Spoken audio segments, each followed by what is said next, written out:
This is The Chemistry of Plants by Blake and Abby. We're going to go through a virtual lab about the transpiration of plants. Then we're going to go through a PowerPoint that is a little more in depth. In vascular plants, water is absorbed through the roots and carried upward through the stem to the leaves. The force behind this upward movement is called capillary action, a force of attraction between molecules that cause liquids to move up narrow tubes, such as those inside a plant's stem. Some of the water absorbed by the plant's roots is used for photosynthesis, but much is lost to the environment through a process called transpiration. During photosynthesis, tiny pores on the surface of the leaves open to permit the intake of carbon dioxide and the release of oxygen. Because the stomata must remain open for the exchange of gases, large amounts of water are lost to the environment through evaporation. Water that evaporates from the leaves is continuously replaced with water that is absorbed through the roots. Therefore, a plant's rate of transpiration can be measured by observing the amount of water taken up through a plant's roots over a period of time. The transpiration rate can be approximated by measuring the amount of water taken up in a short time through the plant stem. In laboratory, a plant's transpiration rate can be measured by using a potometer.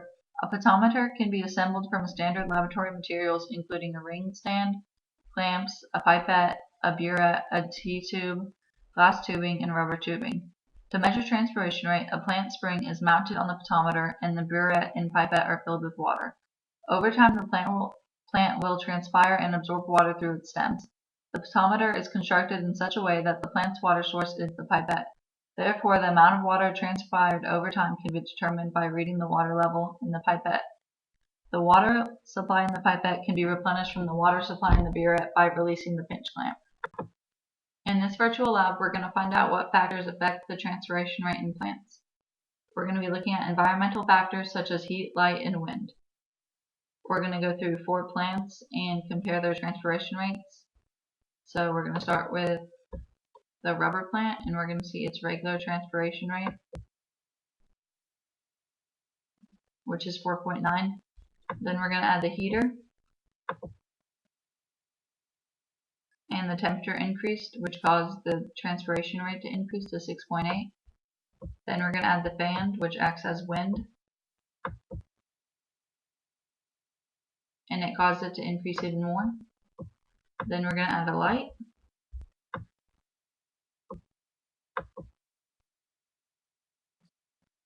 and the light caused it to increase as well. Then we're going to get the zebra plant, and its normal transpiration rate is 4.2. And we're going to add the heater,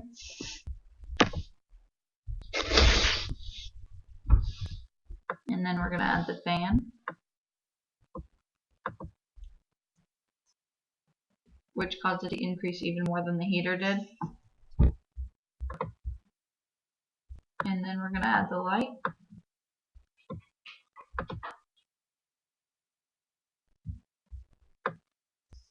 And then our next plant is the devil's ivy, and we're going to see what its normal transpiration rate is, which is 2.9. Then we're going to add the heater, which causes it to increase to 4.1. Then we'll add the fan, which caused it to increase to 4.6.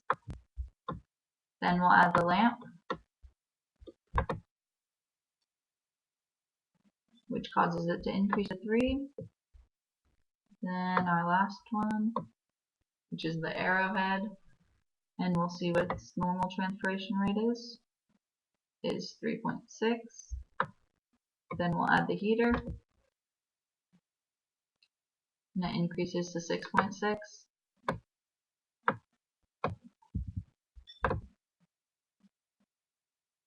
The fan causes it to increase even more to 7.5.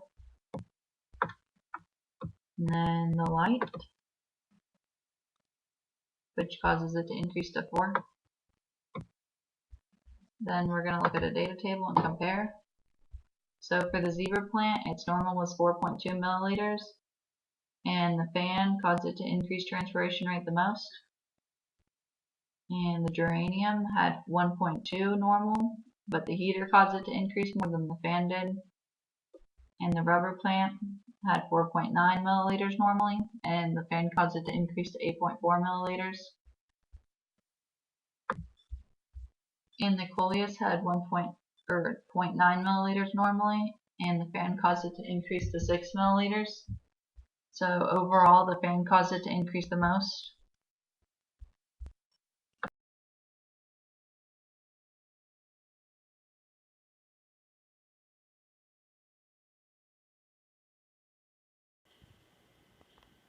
Alright, so let's start our part 2 of our AP Chemistry project, and we did the chemistry of plants, of course, by Blake and Abigail.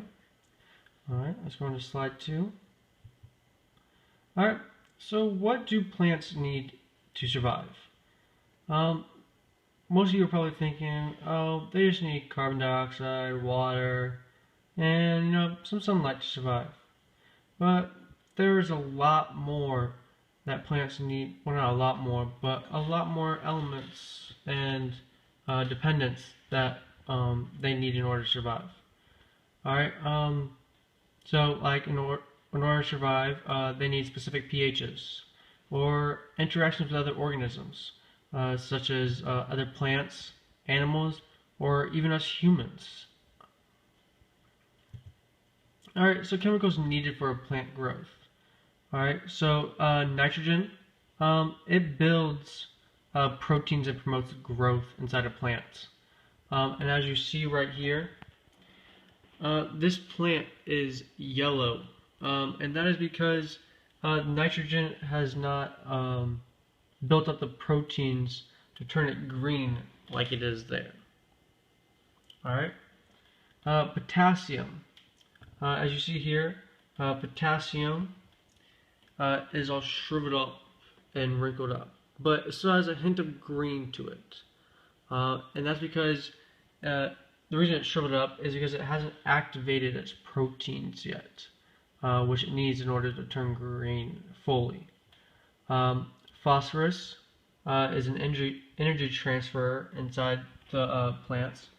And as you see here, the pinkish greenish one, phosphorus is not completely spread throughout the entire leaf. And so when it does not, plants actually turn pink because they don't have the energy to activate those proteins in order to turn green. Alright, calcium is the cell wall formation. And as we see right here in this upper right hand corner, calcium's leaf actually is like a tiny little weed. I'm not sure if you can see it because it's so tiny, but it's like a tiny little weed. And that's because unlike the other plants who actually have structures to them, they all have calcium in them.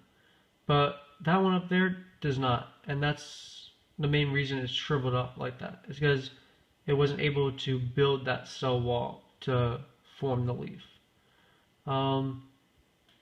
Sulfur, alright, as you see right here, sulfur's got a part of the leaf missing inside of it.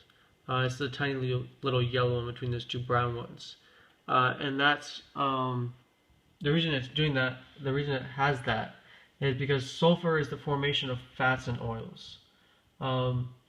Without those fats and oils, it kind of doesn't allow all the protein to spread throughout the plant as well as phosphorus did. They both have the same kind of a concept to them. Alright, so let's move on to the next slide. Alright, so here are some other chemicals needed, but these aren't the minor ones, so I'm not going to go into depth with these ones, but let's talk about a few. So let's talk about zinc. So as you see here on the left side, it says zinc leads to disease resistance. But on the right side, you can see with the zinc plant, right there with the spots, that leaf does not have zinc in it. And without zinc, plants cannot survive very long because they can't rid off diseases with any vaccines or anything like we humans. Alright, so let's talk about transpiration now. So transpiration is the process by which moisture is carried through plants from roots to small pores. on the underside of leaves where it changes to vapor and release in the atmosphere. Transpiration is the start of the water cycle. All right, so this is where plants is where water cycle starts. All right, where it starts at, though, the beginning is in the hydrogen bonding within the water molecules. Oh, my bad. Let me fix that real quick. All right, there we go. The hydrogen bonding in the water molecules allows the water to flow upward as in a capillary reaction. So the cohesion within the water molecules allows it to attract to neighboring molecules, as you see, and attach to each other with hydrogen bonding. Adhesion, though, between the xylem and the water molecules, or the cell wall molecules, allows the water molecules to travel upwards through the roots, allowing it to reach the bottom of the leaves and go into the atmosphere. Alright, let's talk about the next slide. Photosynthesis. Basic, easy concept of photosynthesis. Here's a quick picture that we found. All you need for photosynthesis is carbon dioxide, H2O, and sunlight. When you get these three elements, you make C6H12O6, or glucose, and also oxygen, which us humans and other animals need to breathe. So, basic, easy concept of photosynthesis. Alright, medicine. Alright, so many plants are used in medicine nowadays. So the most common is the Taxus baccata, but it's also known as the English yew. It treats epilepsy, which is seizures, and it also treats menstrual disorders. The main chemical in the plant is Paxil-Laxol, and it allows for the treatment of these disorders. So here's just a quick glance at what that chemical looks like, or compound looks like. As you can see, it has hydrogen bonding throughout the entire compound, which allows it to stay together and help treat that person that is in need. Alright, the next is the opium poppy, also known as, or its original name as Papaver somniferium. Sorry if I butchered that. But opium, as we know, could be used as a drug, but we're not going to write that right now. Opium is actually a very powerful painkiller.